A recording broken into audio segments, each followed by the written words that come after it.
सन 2000 की बात है। उस समय गांवों में टीवी हर घर में नहीं होता था। जब किसी के यहाँ बच्चा होता तो दिन में भोजन कार्यक्रम होता और रात में लोग डीवीडी प्लेयर किराए पर लाकर फिल्में देखते। पूरा गांव उसी फिल्म के लिए जुटता और यही सबसे बड़ा मनोरंजन होता।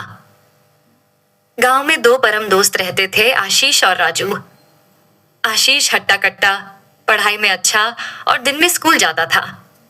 राजू भी मेहनती और हिम्मती स्वभाव का था। खाली वक्त में दोनों साथ बैठते और अपना समय बिताते।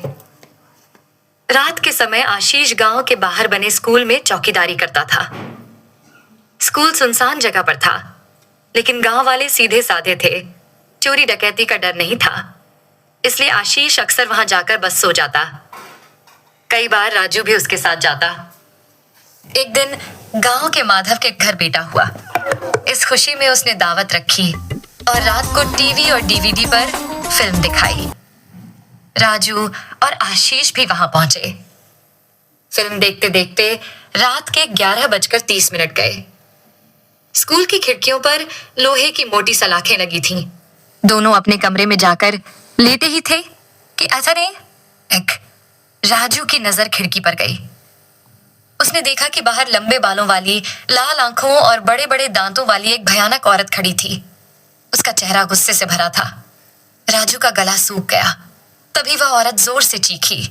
आवाज इतनी डरावनी थी कि आशीष को भी साफ सुनाई दी। आवाज ने दोनों का दिल दहला दिया। अब वह प्रेत आत्मा दरवाजे पर जोर जोर से मारने लगी। लोहे का दरवाजा ऐसे हिल रहा था मानो टूट जाएगा। कभी वह खिड़की पर आती, कभी दरवाजे को पीटती और कभी पास के मंच पर जाकर बैठ जाती। कमरे से वह मंच साफ दिखाई देता था। दोनों दोस्तों की हालत खराब हो गई। पसीने से भीगे हुए वे बस एक दूसरे का हाथ पकड़े कांपते रहे। करीब 1 घंटा यूं ही बीत गया। रात के करीब 1 बजे अचानक सब शांत हो गया।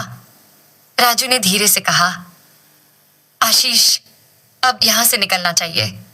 आशीष बोला, नहीं, दरवाजा मत खोल, वह अभी बाहर बैठी होगी, हमें यहीं रहना चाहिए। लेकिन राजू ने हिम्मत दिखाई। उसने दरवाजा खोला, आशीष का हाथ पकड़ा और दोनों भाग निकले। भागते भागते अंधेरे में अचानक आशीष का हाथ राजू से छूट गया।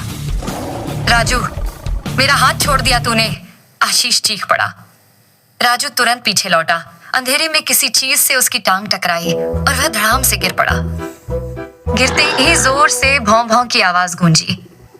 दरअसल वहां गांव का एक कुत्ता बैठा था। राजू उसी पर जा टकराया।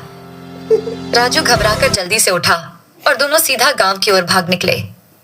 करीब 1:30 पर वे अपने मोहल्ले पहुंचे। आशीष ने दरवाजा खटखटाया। उसके पिताजी बाहर आए। दोनों के चेहरे पीले पड़ चुके थे, पसीने से भीगे हुए और सांसें तेज चल रही थीं। आवाज तक नहीं निकल रही थी।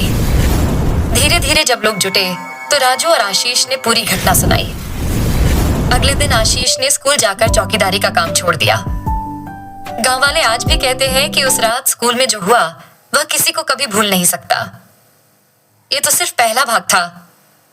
कहानी का दूसरा भाग जल्द ही आएगा।